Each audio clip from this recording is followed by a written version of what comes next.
Hello guys, welcome to my YouTube channel.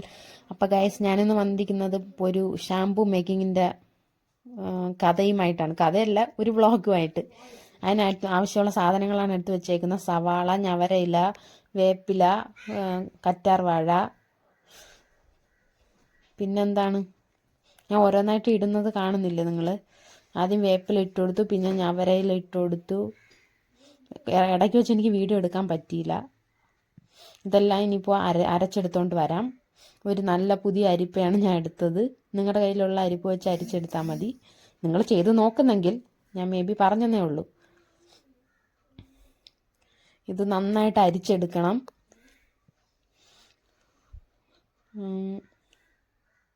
നന്നായിട്ട് അരിച്ചെടുത്ത് ഇതിനിപ്പോൾ ചൂടാക്കാനാണ് ഉള്ളത്. അതുകൊണ്ട് ആദ്യമേ നന്നായിട്ട് അരിക്കണം.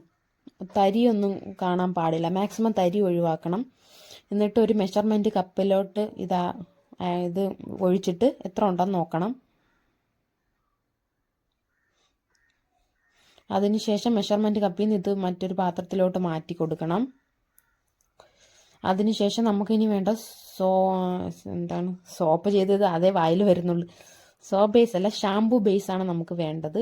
ഈ മെഷർമെൻറ്റ് കപ്പൊന്ന് ജസ്റ്റ് ഒന്ന് കഴുകിയിട്ട് ഷാംപൂ ബേസ് അല്ല, അതിന് മുമ്പായിട്ട് കുറച്ച് വെള്ളം കൂടെ ആഡ് ചെയ്ത് കൊടുക്കണം.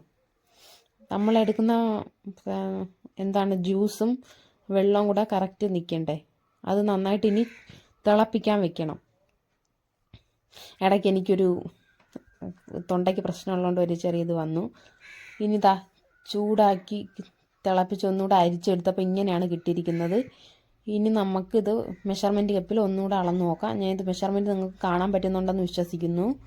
ഇനി ഇത് നമുക്ക് വലിയൊരു പാത്രത്തിലോട്ട് ഒഴിച്ചു കൊടുക്കാം. ഒരു നല്ലൊരു കളറ് കിട്ടി ഇപ്പം. നേരത്തെ മറ്റേ കടും പച്ചയിൽ നിന്ന് ഇപ്പോൾ ഒരു ചെറിയൊരു പച്ച പോലെ. ഇത് ഷാംപൂ ബേസാണ്.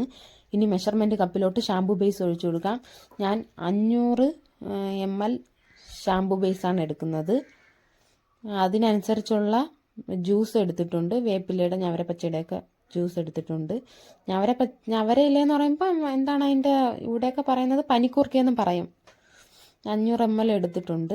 ഇതിപ്പോൾ വീട്ടിൽ ഞാൻ യൂസ് ചെയ്യാനായിട്ടാണ് പ്രധാനമായിട്ട് എടുത്തത്. അതുകൊണ്ട് ഞാൻ കുറച്ച് ലൂസായിട്ടാണ് ഉണ്ടാക്കുന്നത്. ലൂസായിട്ട് തന്നെ കുറച്ച് വെള്ളമായിട്ടാണ് ഷാമ്പു ഉണ്ടാക്കുന്നത്. നിങ്ങൾക്ക് വേണമെങ്കിൽ കുറച്ച് കട്ടിയായിട്ട് വേണമെങ്കിൽ ഡിസ്റ്റിൽഡ് വാട്ടർ കൂടെയൊക്കെ ചേർത്ത്, ഡിസ്റ്റിൽഡ് വാട്ടർ ആവശ്യത്തിന് ചേർക്കാവൂ, എന്നിട്ട് യൂസ് ചെയ്യാം. കുറച്ചധികം ഷാംപൂ ബേസ് ചേർക്കേണ്ടി വരും, നമ്മുടെ ഇഷ്ടാനുസരണം ചേർക്കേണ്ടി വരും. ഇതിപ്പോൾ ഷാംപൂ ബേസ് ഞാൻ ആ ജ്യൂസിലേക്ക് ഒഴിച്ചു കൊടുത്തു, നമ്മൾ തിളപ്പിച്ച് വെച്ച ജ്യൂസിലേക്ക്. ഇനി ഇത് നന്നായിട്ട് നമ്മൾ മിക്സ് ചെയ്ത് കൊടുക്കണം. അതുമായിട്ട് നന്നായിട്ട് അലിയണം. ഷാംപൂ ബേസ് നന്നായിട്ട് ഇളക്കണം. ശരിക്കും ഞാൻ ഈ വീഡിയോ എടുത്തത് കുറേ നാളായി. ഞാൻ പിന്നെ പോസ്റ്റ് ചെയ്യാനായിട്ട് സമയം കിട്ടിയില്ല. അതുകൊണ്ടാണ് വീഡിയോ ഇടാതിരുന്നത്. ഇതാ കണ്ടോ, പത വരുന്നുണ്ടോ ചെറുതായിട്ട്. നമ്മൾ ഓവറായിട്ട് അങ്ങ് മിക്സ് ചെയ്യരുത്, അപ്പോൾ പത വന്ന് പൊങ്ങും. അതുകൊണ്ട് ആവശ്യത്തിന് നമ്മൾ ചെറിയ രീതിയിൽ മിക്സ് ചെയ്യാവൂ. ഇനി ഇത് നമുക്ക് ഓരോരോ കുപ്പികളിലാക്കി വെക്കാം. അപ്പോൾ ഗൈസ്, ഫൈനലി എൻ്റെ ഷാംപൂ റെഡി ആയിരിക്കുകയാണ്. നല്ല നാച്ചുറൽ ഷാംപൂ.